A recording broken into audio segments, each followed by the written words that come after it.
tell you that, it's corporations and businesses that create jobs. You know, that old theory, trickle-down economics. That has been tried. That has failed. It has failed rather spectacularly. All right, folks, I got a feeling that's going to be a huge campaign ad if she runs for president. Welcome back. We are going to proceed with part 2 of the panel right now with Democratic political consultant, political strategist at Douglas Schoen LLC, Jessica Tarlov, and our friend Adam Thompson, syndicated talk show host and attorney. All right, so let me ask you, Jessica, how big a mishap was it for her? I know she walked it back. She issued a statement, or she said, "I didn't. Here's what I really meant."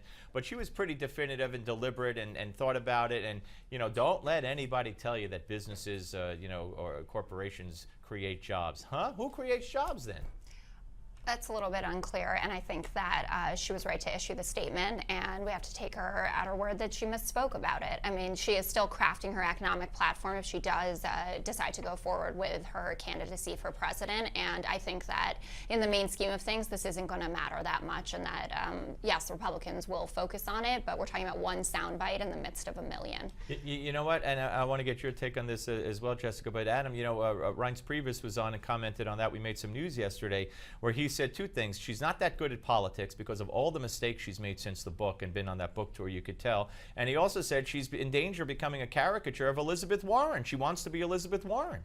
It's a disaster for her, I think. This is one of those famous, is it going to be another Hillary reset? That's what we're looking at again. She made a statement. It's a huge disaster. This is going to be a sound clip for sure. If she runs, they'll be playing it in all the different commercials because she has to back away from yet another statement that she made that doesn't make a lot of sense. Like you said, who else hires people? It's corporations, it's businesses. They have their staff. They have the people they employ. It makes no sense. So what I should ask the question, what difference does it make? But I won't. Jessica, let me ask you, as far as Mr. Priebus's analysis, is she trying to be Elizabeth Warren there? I don't think so. I don't think that she's trying to be Elizabeth Warren at all. And I don't think that she should. I mean, what Hillary stands for, which her husband also stood for, is centrism. And I think that's exactly what America needs right now. And moving on from that comment, she's not going to satisfy the Elizabeth Warren side of the base in the same way. I'm not saying they can't get behind her, and I think that they will. But I do not think that she's trying to be Elizabeth Warren. All right. Now, Reince Priebus also said yesterday in a separate interview that if the GOP wins the Senate, they will stop Obama's quote-unquote un-American amnesty, which by all accounts he's planning. He held off till after the election, and he's going to grant legal status or some kind of status to all the illegals in this country. Now, the Republicans can defund that and not let him do it. I mean, Jessica, is this going to resonate with the American public that, hey, here's another reason, in addition to being dissatisfied with everything he stands for, we could stop him if you give us the Senate? The problem is I think the Republicans are going to win no matter what at this point. I mean, it used to be a couple months ago I would have said that I wasn't really sure. I mean, all the polls are shifting their way, save for New Hampshire. There's some action in North Carolina, but generally I think that they are going to get the 6 seats that they need. I think the issue with what the Republicans are arguing here is that the American people want comprehensive immigration reform. It's not just President Obama that feels that way.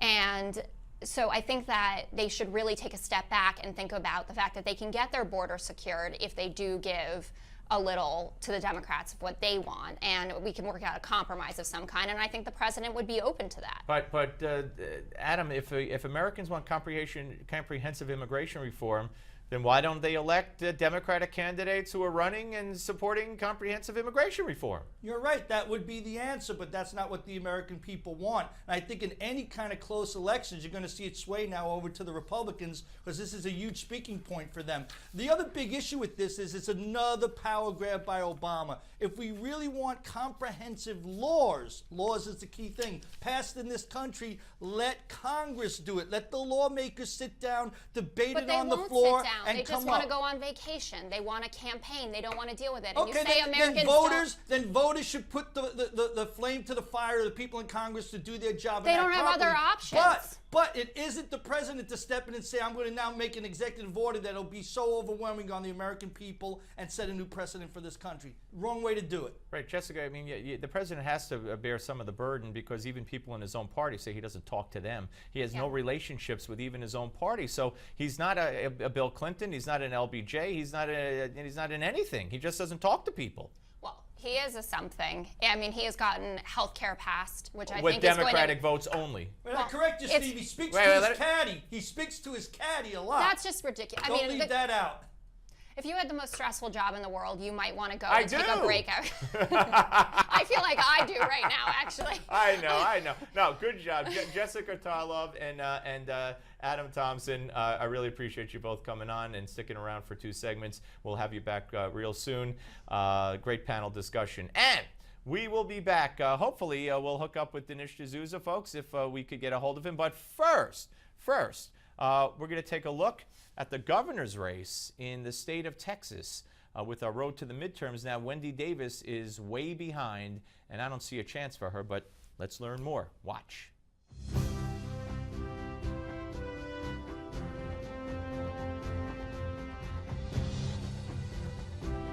In football, the Hail Mary is a very long forward pass made in desperation with little chance of success, usually at the end of the game. If polls are any indicator, Texas Democratic gubernatorial candidate Wendy Davis is going to need some form of a Hail Mary if she wants to pull out a win against Republican challenger State Attorney General Greg Abbott. It's no easy feat. A Democrat hasn't won a statewide election in 20 years. Just like a football team pegs its hopes on a star quarterback, the Democrats peg their hopes on winning back the Lone Star State on Davis.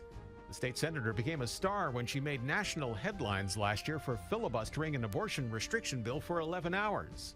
With just days until the election, political analysts say Davis needs another big play to shift the spotlight back on her. She hasn't led a single poll this race, and her war chest isn't nearly as full as Abbott's.